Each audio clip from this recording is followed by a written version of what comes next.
उसके बाद एक और किताब आती है जिसमें ऐसा बताया गया है कि जब इज़राइल के लोगों को सांप डस रहे थे तो प्रभु ने उनको कहा कि एक लकड़ी लो, उस पे पीतल का एक सांप चढ़ा दो, जो उसको देखेंगे वो ठीक हो जाएंगे। ये किसको दर्शाता है? चार ही लोग बोल रहे हैं। ओके।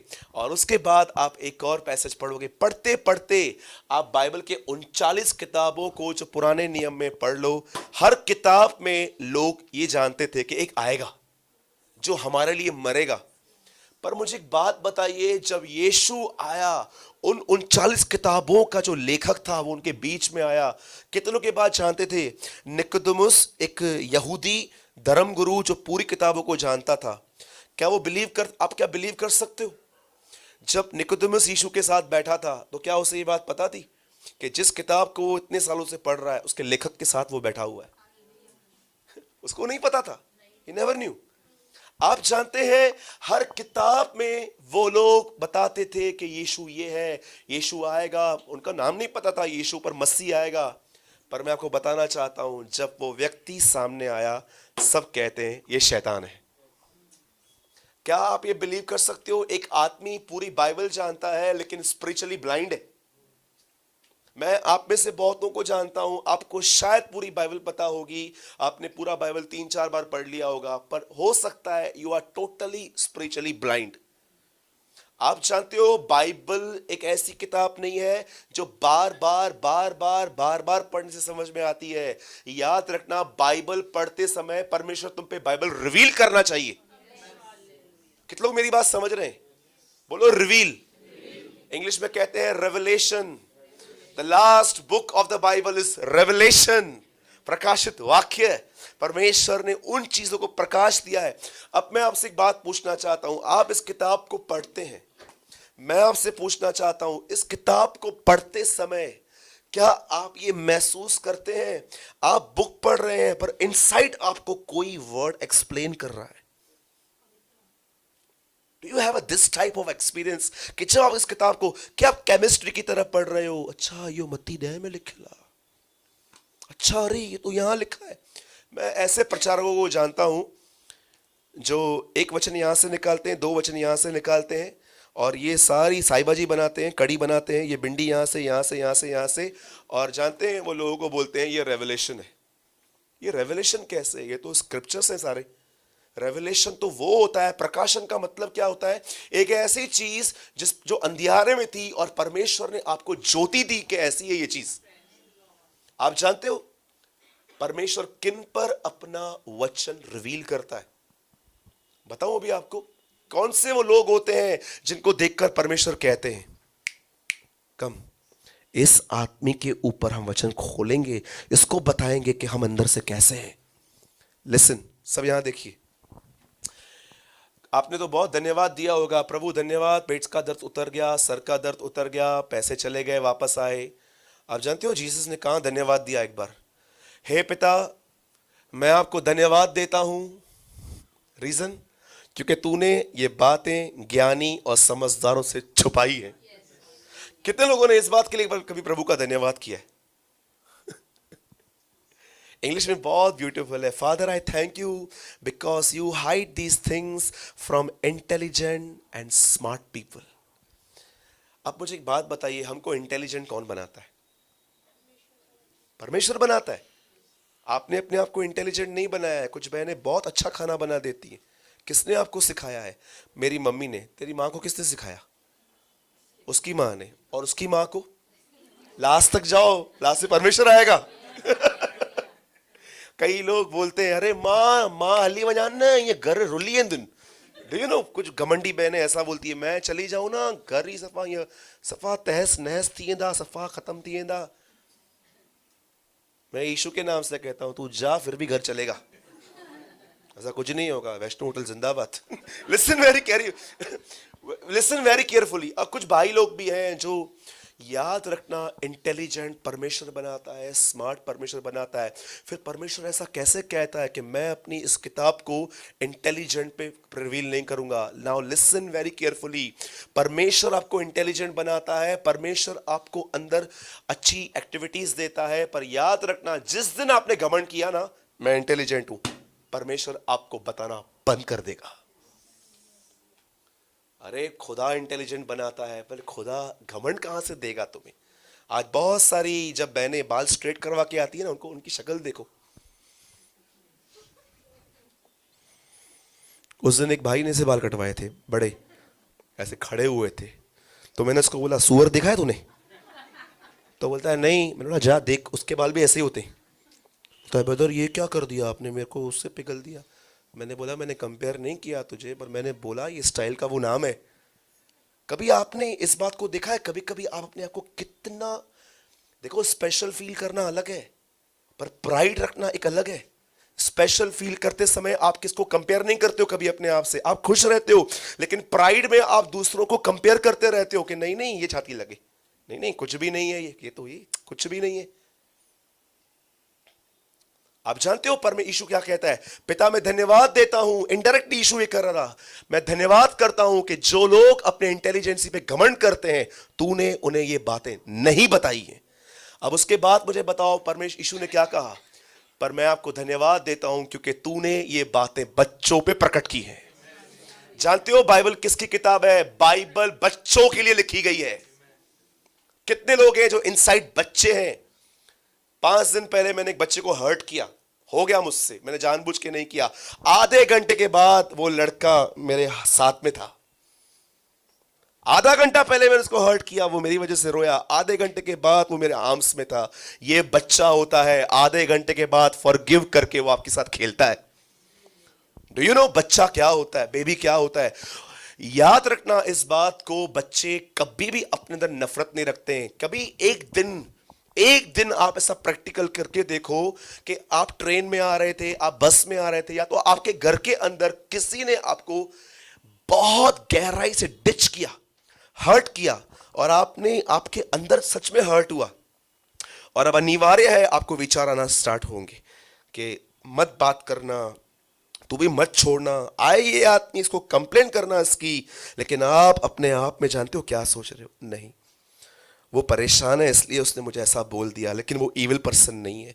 मैं उसको जानता हूं, वो डिस्टर्ब है इसलिए उसने मुझे ऐसा बोल दिया होगा, लेकिन ये घटिया आदमी नहीं है। जब आप अपने आप को ऐसा प्योर रखते हो ना, परमेश्वर ऐसे लोगों पे अपना वचन रिवील करता है। कितने लोगों ने ये वर्ड सुना है? आजकल इसके ऊपर प्रचार होना ही बंद हो चुका है। आजकल प्रचार जानते हैं किस बात पे होते हैं? हमें दशमांश दो, हमारे कलीसिया में आते रहो, और तीसरी चीज, एक और चीज जिसके ऊपर बहुत प्रचार होता है, जाओ सेवकाई करो। तीसरा फिर भी ठीक लगता है, लेकिन ये दो तो स्टार्टिंग के समझ में ही नहीं आते हैं। मैं आपको एक बात बताऊं, कितने लोगों ने इस वर्ड पे कभी प्रीचिंग सुनी है? फियर ऑफ द लॉर्ड, परमेश्वर का भय। जानते हो परमेश्वर का भय क्या होता है? मैं आपको बताऊं, वो मेरे अंकल बैठे हुए हैं वहां पर, 11 साल से मैं उनको जानता हूं। एक एग्जाम्पल देता हूं, मैं बहुत पसंद करता हूं उनको, सच में बहुत पसंद करता हूं मैं उनको। और जानते हैं एक दिन क्या हुआ?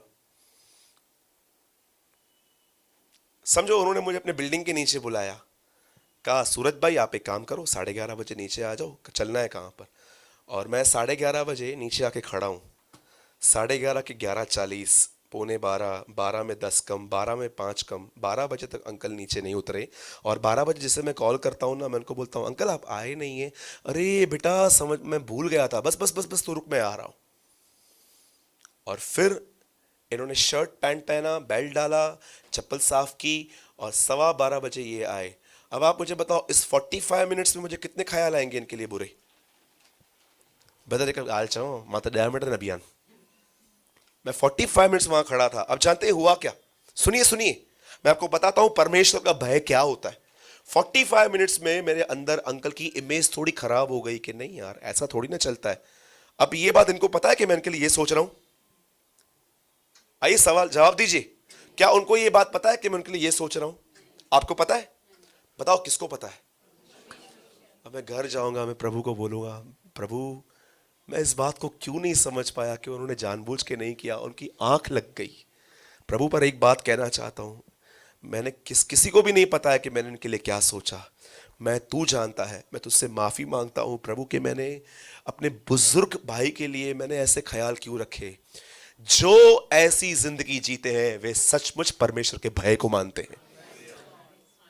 इधर लोगों का शक्लें देखो, कई बार इतना कचरा रख के बैठते हैं और बाहर गीत गाते रहते हैं, प्रभु सोना भी तेरा, चांदी भी तेरी, सब कुछ तेरा, जीवन तेरा। परमेश्वर कहता है सोना भी रख, चांदी भी रख, जिंदगी दे। एक आदमी ने कहा मसीह लोग जितना झूठ संडे मॉर्निंग को बोलते हैं ना, कभी नहीं बोलते। डू यू नो, इतने आत्मिक गीत गाएंगे, ये वो ये। कितने लोग हैं जो कभी कभी प्रभु आपको बोलता है तेरा तेरा गोल्ड सिल्वर तेरा कुछ नहीं चाहिए, अपनी जुबान मुझे दे ताकि मैं तेरी जुबान को यूज करूं अच्छे से। याद रखना, बाइबल पढ़ने से समझ में नहीं आएगी, परमेश्वर का भय मानो। लिखा है भजन सहायता में, यहोवा अपनी बेद की बातें उन पे प्रकट करता है जो उसका भय मानते हैं।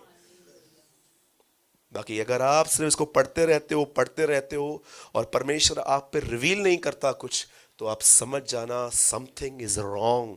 कुछ तो गलत है तुम्हारे लाइफ में, कोई तो अनसेटल मैटर है तुम्हारे लाइफ में।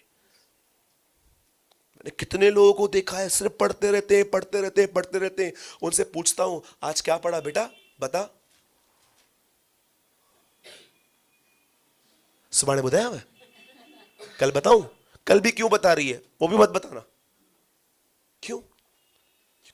क्योंकि लोग इसे केमिस्ट्री की तरह पढ़ते हैं। पर मैं आपको बताना चाहता हूं ये परमेश्वर का जीवित वचन है। इसे पढ़ते हैं तो याद रखिए, नफरत के साथ अपने शागिर्दों को एक बात सिखाते हैं। सब यहां देखिए, और वो कहते हैं इस बात को सुनिए, यदि तुम मुझ में बने रहो, बोलिए बने रहो। English Bible says if you abide in me, right, abide. वो कहता है यदि तुम मुझ में बने रहो और मेरा वचन तुम में बना रहे, तो तुम्हें जो चाहो तुम मांगो, तुम्हारे लिए हो जाएगा।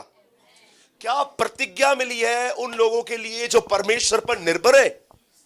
अब मैं आपको एक बात बताना चाहता हूं, निर्भरता क्या होती है, क्योंकि कई लोग इस रहस्य को नहीं जानते हैं कि परमेश्वर पर किन चीजों के लिए निर्भर रहना चाहिए, किन चीजों के लिए नहीं भी रहना चाहिए।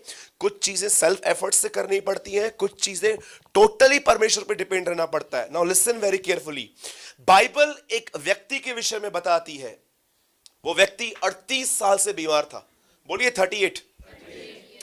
बाइबल बताती है कि यीशु एक जगह पे गया जिस जगह का नाम था बेथेस्दा, और जैसे वहां पर गया, वहां पर एक तालाब था, एक पूल थी।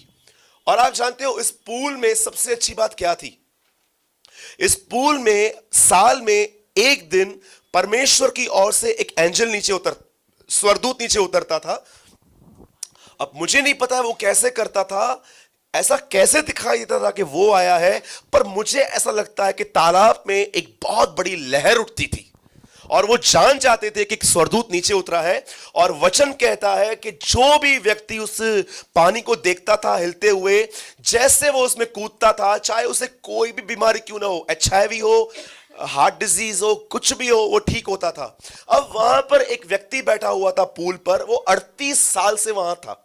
और बाइबल ऐसा बताती है कि पवित्र आत्मा ने यीशु को लीड किया इस पूल पे जाने के लिए। और जैसे जीसस वहां पर गया, वहां पर टुंडे, लंगड़े, सूखे हाथ वाले, पैरालाइटिक, एड्स, कैंसर, हर प्रकार की बीमारी के लोग वहां पर पड़े हुए थे।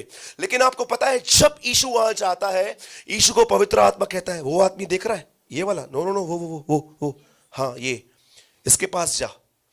और आप जानते हो पवित्र आत्मा ने जैसे उसको लीड किया वहां जाने के लिए, वो वहां पर गया।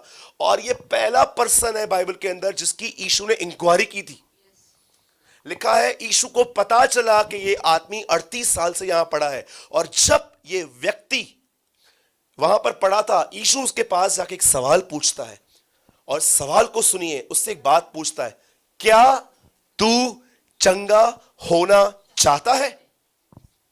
और जानते हो अब उस आदमी के इनोसेंट वर्ड्स सुनो। स्मिथ विगिल्सवर्थ ने कहा इस संसार की सबसे ब्लेसेड पोजीशन पास्टर बनना नहीं है, इस दुनिया की सबसे ब्लेसेड पोजीशन प्रॉफिट की नहीं है, इस दुनिया की सबसे ब्लेस्ड पोजीशन ये है जहां पर तुम ऐसी जगह पे पहुंचो जहां पर तुम यह कहो मेरी मदद करने वाला कोई नहीं है परमेश्वर के सिवा। एक परमेश्वर के दास ने वर्ड्स कहे थे। आप जानते हैं वहां पर क्या हुआ? जैसे यीशु वहां पर पहुंचा, वो उससे पूछता है क्या तू ठीक होना चाहता है? अब ये आदमी एक आंसर देता है, बोलता है प्रभु मेरे पास कोई नहीं है जो मुझे पूल में उतारे। जब भी मैं कोशिश करता हूं कोई और पहुंचता है। आपको पता है उससे यीशु ने यह नहीं कहा कि मैं तुझे एक बात बताता हूं, मैं कौन हूं? कौन है तू भाई? अरे जो एवरी साल एंजल को भेजता है वो मैं हूं। उसने ये नहीं बताया। उसने ये नहीं बताया कि तुझे पता है तू जिस पूल पे बैठा है ये पूरा सिस्टम किसने बनाया? वो मैं हूं। यीशु ने कोई इसको एक बात नहीं कही। यीशु ने उसको एक ही बात कही, तू ठीक होना चाहता है ना? हाँ, उठा अपनी खाट और चल। खाट क्यों उठाऊं प्रभु? ऐसे ही नहीं जा सकता क्या? नो, तोड़ सबत के दिन इन रीति रिवाजों को। इधर ही ठीक नहीं होना है। ये जो इंसानी बहुत सारी रीति रिवाजों में सिर्फ पाप ही पाप बसा हुआ है। आप देखो जितनी भी इंसान ने रीति रिवाज बनाए हैं, ये दिन पे ये करना है, वो दिन पे ये करना है, टोटली गुनाह बसा हुआ है उसके अंदर।